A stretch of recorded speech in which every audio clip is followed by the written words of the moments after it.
Assalamualaikum warahmatullahi wabarakatuh.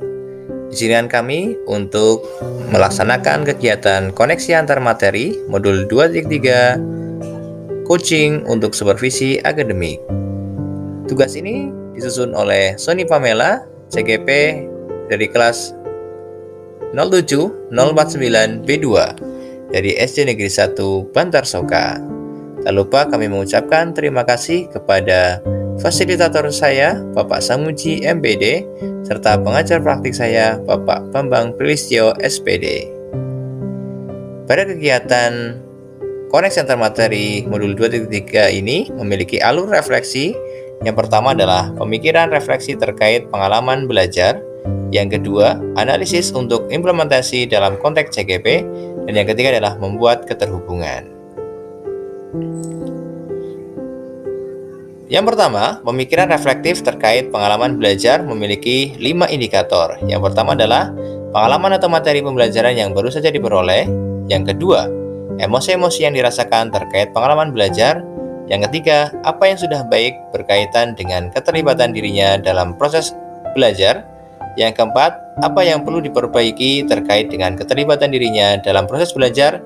Serta yang kelima adalah keterkaitan terhadap kompetensi dan kematangan diri pribadi. Indikator yang pertama, pengalaman atau materi pembelajaran yang baru saja diperoleh. Konsep coaching secara umum adalah coaching didefinisikan sebagai sebuah proses kolaborasi yang berfokus pada solusi, berorientasi pada hasil dan sistematis, di mana coach memfasilitasi peningkatan atas performa kerja, pengalaman hidup, pembelajaran diri, dan pertumbuhan pribadi dari coachee. Menurut Green pada tahun 1999. Coaching dalam konteks pendidikan, tujuan pendidikan itu menuntun tumbuhnya atau hidupnya kekuatan kodrat anak sehingga dapat memperbaiki lakunya. Keterampilan coaching perlu dimiliki para pendidik untuk menuntun segala kekuatan kodrat potensi agar mencapai keselamatan dan kebahagiaan sebagai manusia maupun anggota masyarakat. Pengalaman atau materi pembelajaran yang baru saja diperoleh. Paradigma berpikir coach, tindakan untuk dapat membantu rekan sejawat untuk mengembangkan potensi diri mereka dan menjadi otonom. Pentingnya perlu pemikiran paradigma berpikir coaching terlebih dahulu. Paradigma tersebut adalah yang pertama, fokus pada coachee atau rekan yang akan dikembangkan. 2. Bersikap terbuka dan ingin tahu. 3. Memiliki kesadaran diri yang kuat. Yang keempat, mampu melihat peluang baru dan masa depan. Prinsip coaching. Yang pertama, kemitraan adalah posisi coach terhadap coachee-nya adalah mitra. Itu berarti setara dalam coaching. Tidak ada yang lebih tinggi maupun lebih rendah. Coachee adalah sumber belajar bagi dirinya sendiri. Coach merupakan rekan berpikir bagi coachee-nya dalam membantu coachee belajar dari dirinya sendiri. 2. Proses kreatif adalah dilakukan melalui percakapan yang dua arah, memicu proses berpikir coachee, memetakan dan menggali situasi coachee untuk menghasilkan ide-ide baru. 3. Memaksimalkan potensi adalah memaksimalkan potensi dan memberdayakan rekan sejawat. Percakapan perlu diakhiri dengan suatu rencana tindak lanjut yang diputuskan oleh rekan yang dikembangkan.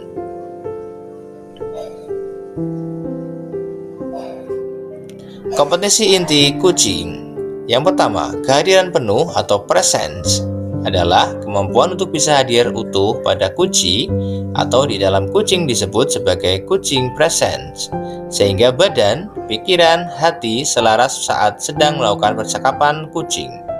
2. Mendengarkan dengan aktif adalah kemampuan untuk fokus pada apa yang dikatakan oleh lawan bicara dan memahami keseluruhan makna yang tidak terucap. Yang ketiga, mengajukan pertanyaan berbobot. Pertanyaan yang diajukan seorang coach diharapkan menggugah orang untuk berpikir, dapat menstimulasi pemikiran coachee, memunculkan hal-hal yang mungkin belum terpikirkan sebelumnya, mengungkapkan emosi atau nilai dalam diri, dan yang dapat mendorong coachee untuk membuat sebuah aksi bagi pengembangan diri dan kompetensi. Alur percakapan Tirta. Tirta berarti air. Air mengalir dari hulu ke hilir. Jika kita ibaratkan murid kita adalah air, maka biarlah ia merdeka, mengalir lepas hingga ke hilir potensinya. Sebagai seorang coach, salah satu peran terpentingnya adalah membantu coachee. Tirta terdiri dari tujuan awal, di mana kedua pihak, coach dan coachee, menyepakati tujuan pembelajaran yang akan berlangsung. Idealnya, tujuan ini datang dari coachee.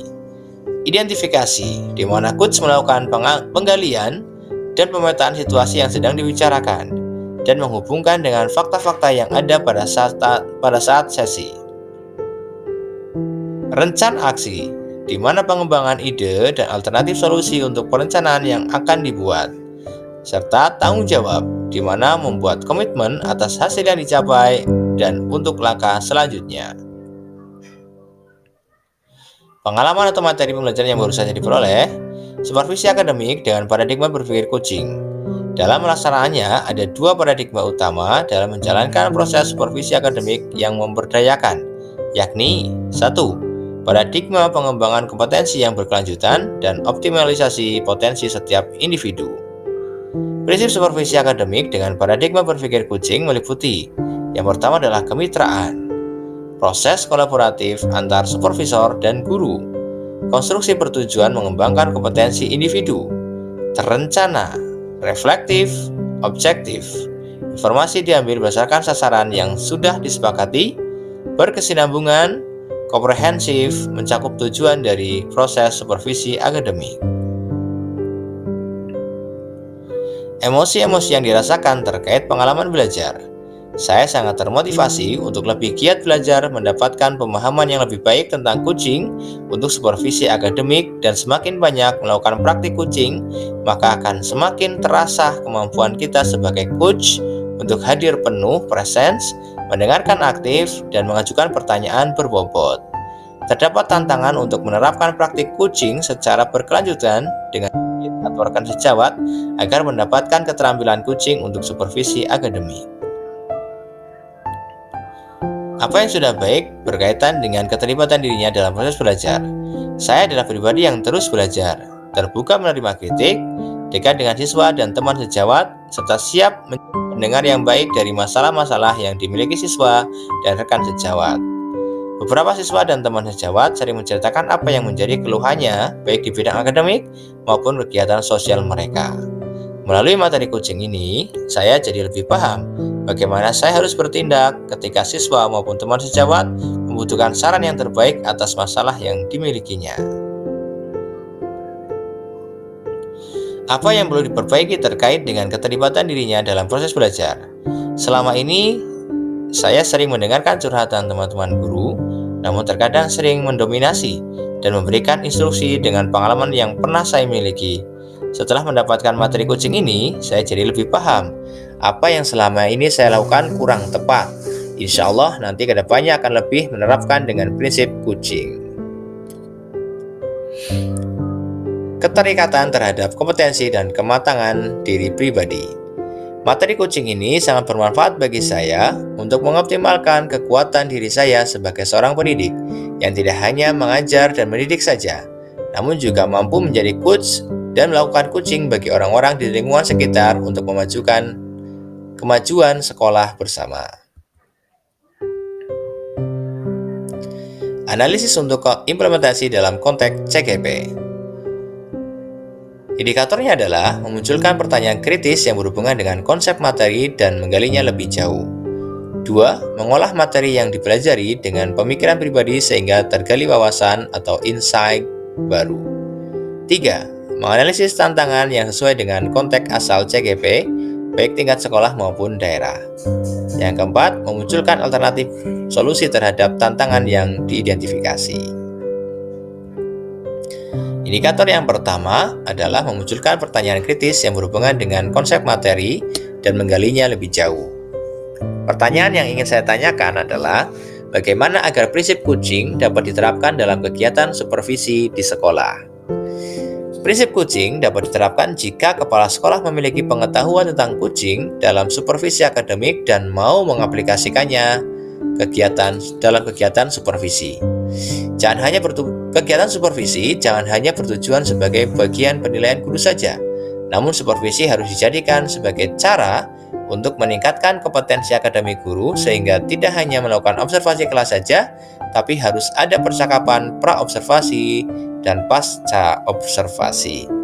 Dalam percakapan pra-observasi, kepala sekolah harus mendiskusikan perencanaan yang akan dilakukan oleh guru, sedangkan saat pasca observasi, kepala sekolah memberikan umpan balik atau tindak lanjut terkait pelaksanaan observasi kelas yang dilakukan guru. Pengolahan materi yang dipelajari dengan pemikiran pribadi sehingga terjadi atau tergali wawasan insight baru. Coaching dalam supervisi akademik dapat berpengaruh dalam terwujudnya pemimpin pembelajaran yang berpihak pada murid. Pembelajaran yang berpihak pada murid adalah hal yang sangat penting untuk diterapkan dalam lingkungan sekolah. Agar dapat terwujud pembelajaran yang berpihak pada murid, maka guru harus memiliki kompetensi menjadi pemimpin pembelajaran.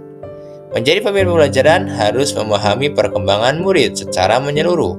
Tidak hanya aspek kognitif saja, namun juga harus memiliki atau memahami karakter dan sosial emosional murid.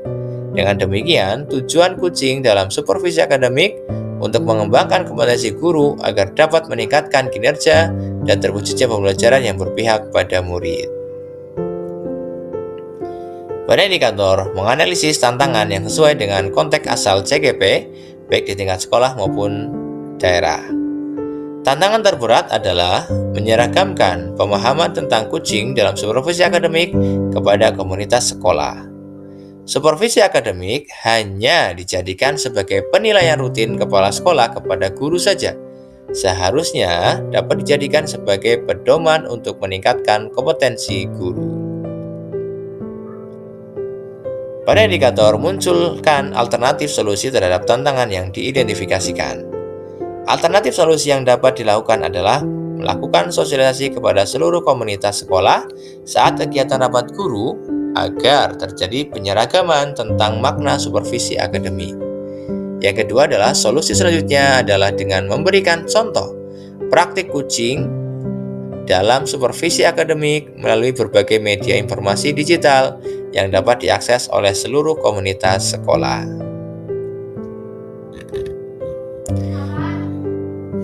Kita masuk yang ketiga adalah membuat keterhubungan. Indikator dalam membuat keterhubungan adalah yang pertama pengalaman masa lalu, dua penerapan di masa yang akan datang, yang ketiga konsep atau praktik baik yang dilakukan dari modul lain yang telah dipelajari, serta informasi yang didapat dari sumber lain di luar bahan ajar pendidikan guru penggerak. Yang pertama, pengalaman masa lalu. Saya pernah disupervisi oleh kepala sekolah, namun kegiatan seperti supervisi tersebut hanya sebatas menjalankan kewajiban saja tanpa mengetahui makna supervisi yang sebenarnya. Kegiatan supervisi akademik hanya dilakukan saat kepala sekolah atau pengawas melakukan observasi kelas saja tanpa adanya pra-observasi dan pasca observasi, sehingga hanya sebatas pemberian nilai guru saja. Penerapan di masa yang akan mendatang adalah ke depan, kegiatan supervisi ini harus dijadikan salah satu bagian dalam meningkatkan kompetensi guru dalam bidang akademik dengan menggunakan prinsip coaching, yaitu kemitraan, proses kreatif, dan memaksimalkan potensi. Indikator yang ketiga, konsep atau praktik baik yang dilakukan dari modul lain yang telah dipelajari. Pada modul 2.1, dalam pembelajaran berdiferensiasi, murid dikelompokkan berdasarkan kebutuhan belajarnya agar dapat memaksimalkan potensi yang dimiliki. Begitu juga dengan praktek coaching yang harus memaksimalkan potensi uji agar dapat menemukan sendiri solusi atas permasalahan yang dihadapi. Modul 2.3, dalam pembelajaran sosial emosional terdapat teknik stop dan mindfulness yang dilakukan untuk dapat membuat suasana menjadi lebih kondusif. Saat melakukan coaching pun seseorang coach harus menerapkan teknik tersebut agar dapat fokus dan terwujudnya kehadiran penuh saat melakukan proses coaching. Informasi dari sumber ataupun orang lain di luar bahan ajar PGP. Faktor utama pelaksanaan supervisi akademik oleh kepala sekolah adalah menurut Putra Aditya Dwi dalam penerapan kucing untuk meningkatkan kompetensi kepala sekolah dalam supervisi akademik yang diakses pada hari Kamis tanggal 23 Maret 2023. Kesadaran kepala sekolah akan kompetensi supervisi yang harus dijadikan semangat dan dukungan oleh para guru. Kucing yang diberikan kepala sekolah akan memberikan pengaruh pada proses pembelajaran. Suasana kebersamaan sekolah yang mendukung bisa dijadikan sebagai sarana untuk membangun kinerja lebih maksimal dan kegiatan supervisi akan berjalan dengan nyaman. Itulah tadi koneksi antar materi dari modul 2.3 kucing untuk supervisi akademik. Terima kasih kepada Bapak dan Ibu guru hebat atas perhatiannya, dan jangan lupa salam dan bahagia. Terima kasih, mohon maaf apabila banyak sekali kekurangan dan salah-salah kata. Kesempurnaan milik Allah Subhanahu wa taala, kekurangan milik saya pribadi.